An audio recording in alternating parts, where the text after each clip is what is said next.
ನಮಸ್ತೆ. ಶ್ರೀಗಂಧದ ಗುಡಿ ಸೀರಿಯಲ್ನ ಇವತ್ತಿನ ಸಂಚಿಕೆಗೆ ಸ್ವಾಗತ. ಇನ್ನು ಯಾರೆಲ್ಲ ನನ್ನ ಚಾನಲ್ಗೆ ಸಬ್ಸ್ಕ್ರೈಬ್ ಆಗಿಲ್ಲ ಸಬ್ಸ್ಕ್ರೈಬ್ ಮಾಡಿಕೊಂಡು ಸಪೋರ್ಟ್ ಮಾಡಿ. ಮುತ್ತು, ಅಲ್ಲ ಕಣೋ, ನಾನು ದೊಡ್ಡ ಆರ್ಕಿಟೆಕ್ಟ್ ಅಂತ ಎಲ್ಲ ಹೇಳಿದೆಯಲ್ಲೋ, ಅದ್ರ ಸ್ಪೆಲ್ಲಿಂಗ್ ಕೂಡ ನನಗೆ ಗೊತ್ತಿಲ್ಲ, ನಾನು ಏನೋ ಮಾಡಲಿ ಇವಾಗ ಅಂತ ಹೇಳಿದ್ದಕ್ಕೆ, ಅಣ್ಣ ಅದಕ್ಕೂ ನನ್ನ ಹತ್ರ ಒಂದು ಉಪಾಯ ಇದೆ ಅಣ್ಣ ಅಂತ ಹೇಳ್ತಾನೆ. ಅದಕ್ಕೆ ಉಪಾಯನ ಏನು ಅದು ಅಂತ ಹೇಳಿದ್ದಕ್ಕೆ, ನೀನು ಯಾವ್ದಾದ್ರು ಇಂಜಿನಿಯರ್ಸ್ ಹತ್ರ ಮಾತಾಡಿ ಅವ್ರಿಗೊಂದು ಕೆಲಸ ಕೊಡಿಸ್ಬಿಡು ಅಂತ ಹೇಳಿದಾಗ, ಕೆಲಸ ಕೊಡಿಸ್ಬೇಕಾ? ಇಂಜಿನಿಯರ್ಸ್ ಹತ್ರ ಹೇಳಿ, ನನಗೆ ಯಾವ ಇಂಜಿನಿಯರ್ಸು ಆರ್ಕಿಟೆಕ್ಟರ್ ಗೊತ್ತೇನೋ ಅಂತ ಹೇಳಿದ್ದಕ್ಕೆ, ಅಣ್ಣ ನಿನ್ನೂ ಗೊತ್ತಿಲ್ಲದೆ ಇರೋರು ಯಾರಾದರೂ ಇರ್ತಾರ ಅಣ್ಣ, ಸೈಟ್ ನೋಡೋದಕ್ಕೆ ಯಾರಾದರೂ ಇಂಜಿನಿಯರ್ಸ್ ಬರ್ತಾರೆ ಅಲ್ಲ, ಅವ್ರಿಗೆ ಹೇಳ್ಬಿಟ್ಟು ಒಂದು ಕೆಲಸ ಕೊಡ್ಸೋಣ, ಇದು ನನ್ನ ಮರ್ಯಾದೆ ಪ್ರಶ್ನೆ ಅಣ್ಣ, ಪ್ಲೀಸ್ ಅಣ್ಣ, ನನ್ನ ಜೀವನದ ಪ್ರಶ್ನೆ ಅಣ್ಣ ಅಂತ ಹೇಳಿದ್ದಕ್ಕೆ, ಒಂದು ಕೆಲಸ ಮಾಡ್ಬೋದು ಅಂತ ಮುತ್ತು ಹೇಳ್ತಾನೆ. ಅದಕ್ಕೆ ಫುಲ್ ಖುಷಿಯಾಗಿ, ಅಣ್ಣ ಎಲ್ಲಿ ಹೋಗ್ಬೇಕಣ್ಣ, ಯಾರನ್ನು ಮೀಟ್ ಮಾಡ್ಬೇಕಣ್ಣ, ಹೇಗೆ ಮಾತಾಡ್ಬೇಕಣ್ಣ, ಏನಾಯ್ತು ಹೇಳು ಅಣ್ಣ ಅಂತ ಹೇಳಿದಾಗ, ಅಯ್ಯೋ ಅದೆಲ್ಲ ಏನು ಬೇಕಿಲ್ಲ ಕಣೋ, ಸೀದಾ ಇವಾಗ ನೀನು ಚಂದನ ಅವ್ರ ಮುಂದೆ ಹೋಗಿ, ನಾನು ಮಿಸ್ ಆಗಿ ತಪ್ಪಾಗಿ ಹೇಳಿಬಿಟ್ಟೆ, ನಾನು ಆರ್ಕಿಟೆಕ್ಟ್ ಅಲ್ಲ ಅವರು ಮೇಸ್ತ್ರಿ ಅಂತ ಹೋಗಿ ಹೇಳ್ಬಿಡೋ ಅಂತ ಹೇಳಿದಾಗ, ಅಯ್ಯಯ್ಯೋ ಅಂತ ಹೇಳ್ತಾನೆ. ಅದಕ್ಕೆ, ನೋಡು ನಿನ್ಗೆ ಹೇಳೋಕ್ಕಾಗಿಲ್ಲ ಅಂದರೆ ಪರವಾಗಿಲ್ಲ, ನಾನೇ ಹೋಗಿ ಹೇಳಲ್ಲ ಚಂದನ ಹತ್ರ ಅಂತ ಹೇಳಿದ್ದಕ್ಕೆ, ಅಂಥ ಕೆಲಸ ಏನಾದರೂ ಮಾಡಿಬಿಟ್ಟಿಯಾ ದೊಡ್ಡ ಸತ್ಯಾನಂದ ಮೂರ್ತಿಗಳೇ, ನೀವು ಆರಾಮಾಗಿ ಇರಿ, ನಾನು ಹೇಗೋ ಮ್ಯಾನೇಜ್ ಮಾಡ್ಕೊತೀನಿ, ನಿಮ್ಮ ಹತ್ರ ಬಂದಲ್ಲ ನಾನು ಇವಾಗ ಹುಡ್ಕೋಬೇಕು ನಾನು ಅಂತ ಹೇಳಿಬಿಟ್ಟು ಹರಿ ಅಲ್ಲಿಂದ ಹೊರಟ್ಬಿಡ್ತಾನೆ. ಬಟ್ಟೆ ಒಣಗಾಕ್ತಾ ಇರ್ತಾಳೆ. ಅಲ್ಲಿಗೆ ಕಲ್ಯಾಣಿ ಬಂದು ಆ ಕಡೆ ಈ ಕಡೆ ನೋಡಿದ್ದೇನೆ ಚಂದನ ಹತ್ರ, ಏನಮ್ಮ ನಿನ್ನ ಹೆಸರೇನಮ್ಮ ಅಂತ ಕೇಳ್ತಾಳೆ. ಅದಕ್ಕೆ ಚಂದನ ಅಂತ ಹೇಳ್ತಾಳೆ. ಅದಕ್ಕೆ, ನಿನ್ನ ಹೆಸರು ತುಂಬಾ ಮುದ್ದಾಗಿದೆ, ಹೆಸರು ತಕ್ಕನಾಗೆ ನೀನೂ ಮುದ್ದಾಗಿದೀಯ, ಆದರೆ ಈ ಕೆಸರು ತುಂಬಿರೋ ಮನೆ ಒಳಗಡೆಗೆ ಯಾಕಮ್ಮ ಬಂದು ಸೇರಿಕೊಂಡೆ? ನೋಡು, ಈಗಿನ ಪ್ರಪಂಚ ಇರೋದೇ ಹಾಗೆ, ನೀನು ವಿದ್ಯೆ ಬುದ್ಧಿ ಎಲ್ಲ ಇರೋಳ್ ಥರ ಕಾಣಿಸ್ತೀಯ, ಆದರೆ ಸುಳ್ಳು ಹೇಳೋರ್ಗೇ ಬೆಲೆ ಜಾಸ್ತಿ. ನಿನಗೆ ತಾಳಿ ಕಟ್ಕೊಂಡು ಸುಳ್ಳು ಹೇಳ್ಕೊಂಡು ಕರ್ಕೊಂಡು ಬಂದಿದ್ದಾನಲ್ಲ, ಏನಂತ ಸುಳ್ಳು ಹೇಳ್ದ? ನಾವು ರಾಮ ಲಕ್ಷ್ಮಣವ್ರ ಥರ ಇದ್ದೀವಿ, ನಮ್ಮ ಮನೆ ಅರಮನೆ ಥರ ಇದೆ ಅಂತ ಎಲ್ಲ ಸುಳ್ಳು ಹೇಳಿ ನಿನಗೆ ತಾಳಿ ಕಟ್ಕೊಂಡು ಇಲ್ಲಿ ಕರ್ಕೊಂಡು ಬಂದ. ನೋಡು, ನೀನೇನೆ ನಿನ್ನ ಜೀವನನ ಹಾಳು ಮಾಡ್ಕೋಬೇಡ, ನೀನು ಸತ್ತು ಯಾಕೆ ನಿಮ್ಮ ಅಪ್ಪ ಅಮ್ಮನ ಕಣ್ಣಲ್ಲಿ ನೀರು ಹಾಕಿಸ್ತೀಯ? ಅವರು ನಿನ್ನ ಬಗ್ಗೆ ಎಷ್ಟೆಲ್ಲ ಆಸೆಗಳನ್ನ ಇಟ್ಕೊಂಡಿರ್ಬೋದು, ಅಂಥದ್ರಲ್ಲಿ ಅವ್ರಿಗೆ ನೀನು ಬೇಸರ ಮಾಡಬೇಡ, ಇಲ್ಲಿ ಹೆಬ್ಬಾವನ ಕೈಗೆ ಸಿಕ್ಕಾಗ ಆಗಿರುತ್ತೆ ನಿನ್ನ ಬದುಕು, ದಯವಿಟ್ಟು ಇಲ್ಲಿಂದ ಹೊರಟೋಗು, ನಿನ್ನ ಜೀವನ ನೀನೇ ಹಾಳು ಮಾಡ್ಕೋಬೇಡ ಅಂತ ಹೇಳ್ತಾ ಇರ್ತಾಳೆ. ಅಷ್ಟರೊಳಗಡೆ ಒಂದು ಕಲ್ಲು ಬಂದು ಬೀಳುತ್ತೆ. ಅದನ್ನ ಹಿಂತಿರುಗಿ ನೋಡಿದ್ರೆ ನಟರಾಜ್ ಅವರು ಕಲ್ಲನ್ನ ಎಸಿತಾ ಇರ್ತಾರೆ. ಅಯ್ಯಯ್ಯೋ ಅಂತ ಅಂದ್ಬಿಟ್ಟು ಆ ಕಡೆ ಓಡೋಗ್ತಾಳೆ. ನನ್ನೇನು ಸಾಯಿಸ್ಬೇಕು ಅಂತ ಅಂದ್ಕೊಂಡಿದ್ದೀಯೋ ಕೊಲೆಗಾರ ಅಂತ ಕಲ್ಯಾಣಿ ಹೇಳಿದ್ದಕ್ಕೆ, ಅಯ್ಯೋ ನಾನು ತಪ್ಪು ಮಾಡಿಬಿಟ್ಟೆ, ದೊಡ್ಡ ಕಲ್ಲು ಎತ್ಕೋಬೇಕಿತ್ತು, ಚಿಕ್ಕ ಕಲ್ಲು ಎತ್ಕೊಂಡೆ, ನಿನ್ನ ಬುರುಡೆನ ಹೊಡೆದಾಕೋಣ ಅಂತ ಅಂದರೆ ನೀನು ಡ್ಯಾನ್ಸ್ ಮಾಡಿ ತಪ್ಪಿಸ್ಕೊಳ್ಳೋಣ ಅಂತ ಅಂದ್ಕೊಂಡಿದ್ಯಾ? ಸುಮ್ಮನೆ ನಿಂತ್ಕೋ, ಹಾಗೆ ನಿಂತ್ಕೋ, ನಾನು ನಿನ್ನ ತಲೆ ಹೊಡೆದಾಕ್ತೀನಿ ಇವಾಗ ಅಂತ ಹೇಳ್ತಾ ಇರ್ತಾನೆ. ಆಗ ಕಲ್ಯಾಣಿ, ನಾನು ಹೇಳಿಲ್ವಮ್ಮ ಇವರು ನೀನು ಇಲ್ಲೇ ಇದ್ದರೆ ನಿನ್ನನ್ನು ಸಾಯಿಸಾಕ್ಬಿಡ್ತಾರೆ, ದಯವಿಟ್ಟು ಇಲ್ಲಿಂದ ಹೊರಟೋಗು ಅಂತ ಕಿರ್ಚಿ ಹೇಳಿಬಿಟ್ಟು ಅಲ್ಲಿಂದ ಓಡೋಗ್ಬಿಡ್ತಾಳೆ. ಆಗ ನಟರಾಜ್ ಅವರು ಚಂದನ ಕಡೆ ತಿರುಕೊಂಡು, ನೋಡಮ್ಮ ಇಲ್ಲಿ ಬೊಗಳೋ ನಾಯಿಗಳು, ಕೆಲಸ ಇಲ್ಲದೆ ಇರೋ ನಾಯಿಗಳು ಬಂದು ನಾವು ಸುಮ್ಮನೆ ಇದ್ರೂ ಏನೇನೋ ಬೊಗಳ್ತಾ ಇರ್ತವೆ, ನೀನು ತಲೆ ಕೆಡಿಸ್ಕೋಬೇಡ, ನೀನು ನಿನ್ನ ಕೆಲಸನ ನಿನ್ನ ಕೆಲಸದ ಪಾಡಿಗೆ ನೀನು ಮಾಡ್ಕೊಂಡು ಹೋಗ್ತಾ ಇರು, ನಾನು ಬರ್ತೀನಿ ಅಂತ ಹೇಳಿಬಿಟ್ಟು ಅಲ್ಲಿಂದ ನಟರಾಜ್ ಅವರು ಹೋಗ್ತಾರೆ. ಆಗ ಚಂದನ ಬೆವ್ರನ್ನ ಒರೆಸ್ಕೊಂಡು, ಅಯ್ಯಯ್ಯೋ ಬಟ್ಟೆ ಎಲ್ಲ ಕೆಳಗೆ ಬಿದ್ದೋಗ್ಬಿಟ್ಟಿದೆಯಲ್ಲಪ್ಪ, ಇದನ್ನು ಇವಾಗ ಹೇಗೆ ಸರಿ ಮಾಡೋದು ಅಂತ ಟೆನ್ಷನ್ ಮಾಡ್ಕೋತಾ ಇರ್ತಾಳೆ. ಬ್ರೋಕರ್ ಮಂಜಣ್ಣ ಅವರು ಮುತ್ತು ಮನೆ ಮುಂದೆ ಬಂದು ನಟರಾಜ್ ಅವರು ಮಲಗ್ತಿದ್ದ ಬೆಡ್ ಮೇಲೆ ಕೂತ್ಕೊಂಡಿರ್ತಾರೆ. ಅಲ್ಲಿಗೆ ಮಹಿ ಬಂದು ನೋಡಿ, ಬ್ರೋಕರ್ ಮಂಜಣ್ಣ ಅವರು ಏನು ಇಲ್ಲೇ ಕೂತ್ಬಿಟ್ರಲ್ಲ, ಬನ್ನಿ ಒಳಗಡೆ, ಏನು ವಿಷಯ ಬಂದಿದ್ದು ಅಂತ ಹೇಳಿದ್ದಕ್ಕೆ, ಇನ್ನೇನಪ್ಪ ಇರುತ್ತೆ ಮಾಮೂಲಿ ವಿಷಯ ಅಂತ ಹೇಳಿದಾಗ, ಬನ್ನಿ ಒಳಗಡೆ ಬನ್ನಿ ಅಂತ ಹೇಳಿದಾಗ ಬ್ರೋಕರ್ ಅವರು ಆ ಕಡೆ ತಿರುಗ್ತಾರೆ. ಆಗ ಅಲ್ಲಿ ಚಂದನ ನಿಂತಿರ್ತಾಳೆ. ಚಂದನ ನಿಂತಿರೋದನ್ನು ನೋಡಿ, ಓ ಏನಿದ್ದು ನಿಮ್ಮ ಮನೆಯಲ್ಲಿ ಹುಡುಗಿ ಕಾಣಿಸ್ತಾ ಇದ್ದಾರೆ, ದೂರದ ಸಂಬಂಧಿನ ಅಂತ ಕೇಳಿದ್ದಕ್ಕೆ ಮಹಿ, ಅಯ್ಯೋ ನಿಮಗೆ ಗೊತ್ತಿಲ್ವ ವಿಷಯ, ನಮ್ಮ ಅಣ್ಣನಿಗೆ ಮದುವೆ ಆಗೋಯ್ತು ಅಂತ ಹೇಳಿದ್ದಕ್ಕೆ, ಏನು ನಿಮ್ಮ ಅಣ್ಣನಿಗೆ ಮದುವೆ ಆಗೋಯ್ತಾ? ಯಾರು ಏನು ಹೇಳಲೇ ಇಲ್ಲ, ಇಷ್ಟು ಬೇಗ ಮದುವೆ ಆಗೋಯ್ತಾ? ಅಯ್ಯೋ ಅಂತ ಅಂದ್ಕೊತಾ ಇರ್ತಾರೆ. ಅಷ್ಟರೊಳಗಡೆ ಮುತ್ತು ಅಲ್ಲಿಗೆ ಬರ್ತಾನೆ. ಮುತ್ತು ಬಂದು, ಬ್ರೋಕರ್ ಮಂಜಣ್ಣವರು ಏನು ಇಷ್ಟು ದೂರ ಬಂದಿದ್ದು, ಚೆನ್ನಾಗಿದ್ದೀರಾ, ಇಲ್ಲೇ ನಿಂತ್ಬಿಟ್ರಲ್ಲ, ಒಳಗಡೆ ಬನ್ನಿ ಅಂತ ಹೇಳಿದ್ದಕ್ಕೆ, ಏನಪ್ಪ ಮುತ್ತು ಇದು ಅನ್ಯಾಯ ತಾನೇ, ನನಗೆ ಹೇಳ್ದಾನೆ ನೀನು ಮದುವೆ ಆಗಿಬಿಟ್ಟಿದ್ದೀಯಾ ಅಂತ ಹೇಳಿದ್ದಕ್ಕೆ, ಅಯ್ಯೋ ನನ್ನ ಮದುವೆ ಆಯಿತು ಅಂತ ಯಾರು ಹೇಳಿದ್ದು ಅಂತ ಹೇಳಿದಾಗ ಮಹಿ, ನಾನು ಮದುವೆ ಆಯಿತು ಅಂತ ಅಂದೆ, ಆದರೆ ಮುತ್ತು ಅಣ್ಣಂದಲ್ಲ, ಅದು ಹರಿಯಣ್ಣಂದು ಅಂತ ಹೇಳಿದ್ದಕ್ಕೆ, ಏನು ಹರಿದು ಮದುವೆ ಆಗೋಯ್ತಾ? ಬ್ರೋಕರ್ ನಾನಿರುವಾಗ ನನಗೆ ಹೇಳಿಬಿಟ್ಟು ಆಲ್ರೆಡಿ ಮದುವೆ ಆಗ್ಬಿಟ್ನ ಅವನು. ಏನಪ್ಪ ಇದು, ಅಣ್ಣನಿಗಿನ್ನ ತಮ್ಮನ ಮದುವೆ ಬೇಗ ಆಯ್ತಾ ಅಂತ ಹೇಳಿದಾಗ, ಇದು ನಾವು ನೋಡಿರೋ ಸಂಬಂಧ ಅಲ್ಲ, ಬ್ರೋಕರ್ ಕಡೆಯಿಂದ ಆಗಿರೋದಲ್ಲ, ಅದು ಅಣ್ಣನೇ ನೋಡ್ಕೊಂಡಿರೋದು, ಲವ್ವು ಅಂತ ಹೇಳ್ತಾ ಇರ್ತಾನೆ. ಅಷ್ಟರೊಳಗಡೆ ಅಲ್ಲಿಗೆ ಹರಿ ಬರ್ತಾನೆ. ಹರಿ ಬಂದು, ಏನು ಬ್ರೋಕರ್ ಮಂಜಣ್ಣ ಅವರು ಇಲ್ಲಿವರೆಗೂ ಬಂದುಬಿಟ್ಟಿದ್ದೀರಾ, ಏನು ವಿಷಯ ಅಂತ ಹೇಳಿದ್ದಕ್ಕೆ, ಏನಪ್ಪ ಇದು ನೀನು ಮದುವೆ ಆಗ್ಬಿಟ್ಟಿದ್ಯಾ ಅಂತ ಹೇಳಿದಾಗ, ಹೇಗೆ ನಡೀತಾ ಇದೆ ನಿಮ್ಮದು ಬಿಸ್ನೆಸ್ ಎಲ್ಲ ಅಂತ ಕೇಳ್ತಾನೆ. ಅದಕ್ಕೆ ಬ್ರೋಕರು, ನಿಮ್ಮಂಗೆ ಎಲ್ಲರೂ ಲವ್ ಮಾಡಿ ಮದುವೆ ಆಗಿಬಿಟ್ರೆ ನನ್ನ ಬಿಸ್ನೆಸ್ ಕತೆ ಅಷ್ಟೇ ಅಂತ ಹೇಳಿದ್ದಕ್ಕೆ, ಹರಿ ನಿಮ್ಗಳಿಗೆ ಕಮಿಷನ್ ಕೊಡೋಕ್ಕಾಗಲ್ಲ ಅಂತಾನೆ ನಾನು ನನ್ನ ಹುಡುಗಿನ ನೋಡ್ಕೊಂಡಿದ್ದು ಅಂತ ಹೇಳ್ತಾನೆ. ಅಷ್ಟರೊಳಗಡೆ ಚಂದನ ಆ ಕಡೆ ತಿರುಗಿ ಸನ್ನೆ ಮಾಡ್ತಾಳೆ. ಅದಕ್ಕೆ ಹರಿ, ಅಯ್ಯೋ ಜೋಕ್ ಹೇಳಿದೆ ಅಷ್ಟೇ ಅಂತ ಹೇಳಿದ್ದಕ್ಕೆ, ಸರಿ ಆಯಿತು ಪರವಾಗಿಲ್ಲ, ನಿನ್ನ ಮದುವೆ ಏನೋ ಆಯಿತು, ಬಂದ ವಿಷಯ ಹೇಳಿ ಅಂತ ಕೇಳ್ತಾರೆ. ಅದಕ್ಕೆ ನೋಡು ಮುತ್ತು, ನಿನಗೆ ಅಂತ ಒಂದು ಹುಡುಗಿ ನೋಡಿದ್ದೆ, ಒಳ್ಳೆ ಹುಡುಗಿ, ಒಳ್ಳೆ ಮನೆತನ, ನಿಮ್ಮನೆಗೆ ಸೂಟ್ ಆಗೋ ಅಂಥ ಹುಡುಗಿ, ಅದು ಡಿಪ್ಲೊಮಾ ಮಾಡಿದ್ದಾಳೆ, ಕೆಲಸಕ್ಕೂ ಹೋಗ್ತಾ ಇದ್ದಾಳೆ ಬೆಸ್ಕಾಮಲ್ಲಿ, ಬಂದು ನೋಡೋಕೆ ಹೇಳಿದ್ದಾರೆ, ಬರ್ತೀಯಾ ಅಂತ ಹೇಳಿದ್ದಕ್ಕೆ, ನೋಡಿ ಮಂಜಣ್ಣ, ನಾನು ಹೋಗೋದು ಮತ್ತು ವಿಷಯ ಗೊತ್ತಾಗೋದು ಅವ್ರು ಬೇಡ ಅಂತಲೇ ಹೇಳ್ತಾರೆ, ನಾನು ನಿಮಗೆ ಫೋನ್ ಮಾಡಿ ತಿಳಿಸ್ತೀನಿ ಅಂತ ಹೇಳಿದ್ದಕ್ಕೆ, ಇಲ್ಲ ಮುತ್ತು, ಈ ಸಂಬಂಧ ಓಕೆ ಆಗೇ ಆಗುತ್ತೆ, ಯಾಕೆಂದರೆ ನಾನು ಅವ್ರಿಗೆ ಎಲ್ಲದನ್ನೂ ಹೇಳಿದ್ದೀನಿ, ನಿಮ್ಮ ದೊಡ್ಡಪ್ಪನ ವಿಷಯನೂ ಹೇಳಿದ್ದೀನಿ, ಹಾಗಾಗಿ ಏನೂ ತೊಂದರೆ ಇಲ್ಲ, ಬರೋಕೆ ಹೇಳಿದ್ದಾರೆ ಬಾ ಅಂತ ಹೇಳಿದಾಗ, ಇಲ್ಲ ನಾನು ಫೋನ್ ಮಾಡಿ ಹೇಳ್ತೀನಿ, ನೀವು ಇವಾಗ ಇಲ್ಲಿಂದ ಹೊರಡಿ ಅಂತ ಹೇಳ್ತಾನೆ. ಸರಿ ಆಯಿತು ಅಂತ ಬ್ರೋಕರ್ ಮಂಜಣ್ಣ ಅವರು ಅಲ್ಲಿಂದ ಹೊರಡ್ತಾರೆ.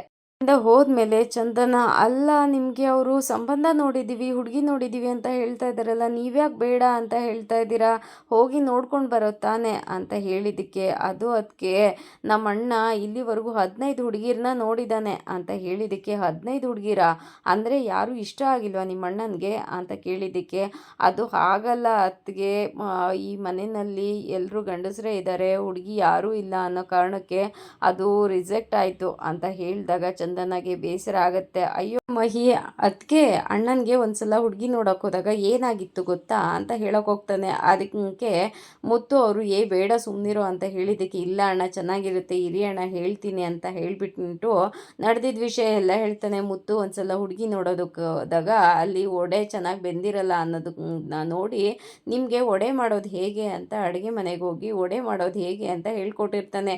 ನೀವು ಹೈ ಫ್ಲೇಮಲ್ಲಿ ಇಟ್ಟಿರ್ತೀರಾ, ಅದಕ್ಕೇ ಒಡೆ ಚೆನ್ನಾಗಿ ಬೆಂದಿಲ್ಲ, ಹಾಗಾಗಿ ಲೋ ಫ್ಲೇಮಲ್ಲಿ ಇಟ್ಕೊಂಡು ವಡೆ ಮಾಡಬೇಕು ಅಂತ ಹೇಳ್ತಾ ಇರ್ತಾನೆ. ಅದನ್ನು ಚಂದನ ಕೇಳಿಸ್ಕೊಂಡು ತುಂಬಾ ನಗೋದಕ್ಕೆ ಶುರು ಮಾಡ್ತಾಳೆ. ಮಹಿನೂ ತುಂಬಾ ನಗ್ತಾ ಇರ್ತಾನೆ. ಅವಾಗ ಮುತ್ತು, ಅದು ನನಗೆ ಗೊತ್ತಾಗಲಿಲ್ಲ ಅಂತ ಮುತ್ತು ಹೇಳ್ತಾನೆ. ಅದಕ್ಕೆ, ಅಲ್ಲ ಅಣ್ಣ, ಹುಡುಗಿ ಮನೆಗೆ ಹೋಗಿ ಯಾರಾದರೂ ಅಡುಗೆ ಮನೆಗೆ ಹೋಗ್ತಾರೆ ಅಂತ ಹೇಳಿದ್ದಕ್ಕೆ, ಅಯ್ಯೋ ಅವಾಗ ನನಗೂ ಅದು ಗೊತ್ತಾಗಲಿಲ್ಲ, ವಡೆ ಚೆನ್ನಾಗಿ ಬೆಂದಿರಲಿಲ್ಲ, ಅದನ್ನು ಹೇಳ್ಕೊಡೋಣ ಅಂದ್ಕೊಂಡೆ, ಬಟ್ ಆಮೇಲೆ ಗೊತ್ತಾಗಿದ್ದು ಇವರೆಲ್ಲ ಹೇಳಿದ್ಮೇಲೆ ಅದು ತಪ್ಪು ಅಂತ ಹೇಳಿದ್ದಕ್ಕೆ ಚಂದನ, ಅಲ್ಲ ಇದು ಒಂದು ಕಾರಣ ಇಟ್ಕೊಂಡು ಸಂಬಂಧಗಳು ಮುರಿದು ಹೋಗುತ್ತಾ, ನನಗಂತೂ ಅರ್ಥ ಆಗ್ತಾ ಇಲ್ಲ, ನಿಮ್ಮ ಅಣ್ಣನಿಗೆ ಏನು ಕಮ್ಮಿ ಆಗಿದೆ, ಒಳ್ಳೆ ಪರ್ಸ್ನಾಲಿಟಿ ಇದೆ, ಚೆನ್ನಾಗೂ ಇದ್ದಾರೆ ನೋಡೋದಕ್ಕೆ, ಒಳ್ಳೆ ಗುಣವಂತ, ಒಳ್ಳೆ ಮನಸ್ಸಿದೆ, ಅಡುಗೆನೂ ಚೆನ್ನಾಗಿ ಮಾಡ್ತಾರೆ, ಅದು ಅಲ್ಲದೆ ದೊಡ್ಡ ಆರ್ಕಿಟೆಕ್ಟ್ ಅಂತ ಹೇಳಿದಾಗ ಮಹಿಗೆ ಅಯ್ಯೋ ಶಾಕ್ ಆಗುತ್ತಂತೆ, ಏನಿದು ಯಾರು ಹೇಳಿದ್ದು ಅಂತ. ಆಗ ಹರಿ ಸನ್ನೆ ಮಾಡಿ, ನಾನೇ ಹೇಳಿದ್ದು, ಸುಮ್ಮನೆ ಇರೋ ಅಂತ ಹೇಳಿದಾಗ ಮ್ಯಾನೇಜ್ ಮಾಡ್ತಾರೆ.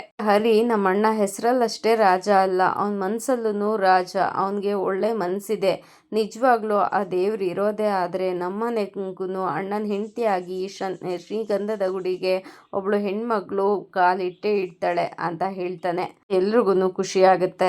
ಅವರು ಸೋಫಾ ಮೇಲೆ ಮಲ್ಕೊಂಡಿರ್ತಾರೆ. ಅಲ್ಲಿಗೆ ದ್ರಾಕ್ಷಾಯಣಿ ಬಂದು ರೀ ಅಂತ ಮಾತಾಡಿಸ್ತಾ ಇರ್ತಾಳೆ. ಅಷ್ಟರೊಳಗಡೆ ದಾಸ್ ಅಲ್ಲಿಗೆ ಬರ್ತಾನೆ. ಆಗ ದಾಸ್, ನಿಮ್ಮಪ್ಪ ನಿನ್ನ ಹತ್ರ ಏನಾದರೂ ಹೇಳಿದ್ರೇನೋ ಅಂತ ಕೇಳಿದ್ದಕ್ಕೆ, ಇಲ್ಲ ಅಪ್ಪ ಏನೂ ಹೇಳಿಲ್ಲ ಅಮ್ಮ, ಏನಾಯಿತು ಅಂತ ಕೇಳಿದಾಗ ಚಂದನ ನಿಮ್ಮಪ್ಪನಿಗೆ ಫೋನ್ ಮಾಡಿದ್ಲಂತೆ ಅಂತ ಹೇಳಿದಾಗ ದಾಸ್ಗೆ ಕೋಪ ಬರುತ್ತೆ. ನೀವ್ಯಾಕಪ್ಪ ಅವಳು ಫೋನ್ನ ರಿಸೀವ್ ಮಾಡೋಕ್ಕೆ ಹೋದ್ರಿ, ಅವಳು ಅಲ್ಲಿ ಕಷ್ಟ ಆಗ್ತಾ ಇದೆ, ನನ್ನನ್ನು ಬಂದು ನೋಡಿ ಅಂತ ಕಿತ್ತೋದವಳು ಫೋನ್ ಮಾಡಿದ್ಲೇನೋ, ಅವಳ ಫೋನ್ ಯಾಕೆ ನೀವು ರಿಸೀವ್ ಮಾಡ್ತೀರಾ ಅಂತ ಹೇಳಿದಾಗ ಮಹಾಬದ್ ಅವರು ಎದ್ದು ಕೂತ್ಕೊತಾರೆ. ಆಗ ದ್ರಾಕ್ಷಾಯಣಿ ಪಕ್ಕದಲ್ಲಿ ಕೂತ್ಕೊಂಡು, ರೀ ನಾನು ಹೇಳೋದು ನಿಮಗೆ ಕೋಪ ತರಿಸ್ಬೋದೇನೋ, ಆದರೆ ಸಮಾಧಾನವಾಗಿ ಕೂತ್ಕೊಂಡು ಯೋಚನೆ ಮಾಡಿ, ಸಮಾಧಾನವಾಗಿ ಅದ್ರ ಬಗ್ಗೆ ಥಿಂಕ್ ಮಾಡಿ ನಾನು ಹೇಳೋದು ನಿಮ್ಗೆ ಸರಿ ಅಂತ ಅನ್ನಿಸ್ಬೋದು.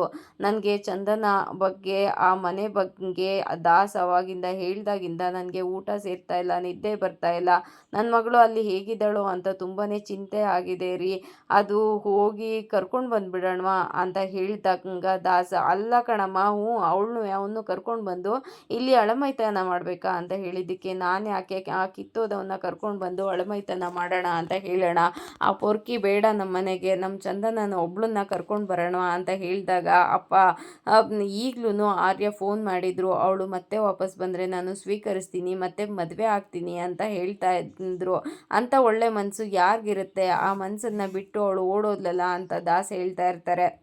ಆಗ ದ್ರಾಕ್ಷಾಯಣಿಯವರು, ಅಯ್ಯೋ ಆರ್ಯ ಮತ್ತೊಬ್ಬರು, ಅದ್ರ ಬಗ್ಗೆ ಆಮೇಲೆ ಯೋಚನೆ ಮಾಡೋಣ, ಒಬ್ಳನ್ನ ಕರ್ಕೊಂಡು ಬರೋ ವ್ಯವಸ್ಥೆ ಮಾಡೋಣವಾ, ಇವಾಗ ಬಿಟ್ಟರೆ ಮತ್ತೆ ಅದು ನಮ್ಮ ಕೈಯಿಂದ ತಪ್ಪಿ ಹೋಗುತ್ತೆ ಅಂತ ಹೇಳ್ತಾ ಇರ್ತಾರೆ. ಆಗ ದಾಸ್ ಏನು ಮಾಡೋದಪ್ಪ ಅಂತ ಕೇಳ್ತಾ ಇರ್ತಾನೆ. ಆಗ ಮಹಾಬಲ ಅವರು ಏನು ಮಾತಾಡ್ದಾನೆ ಅಲ್ಲಿಂದ ಎದ್ದೋಗ್ತಾರೆ.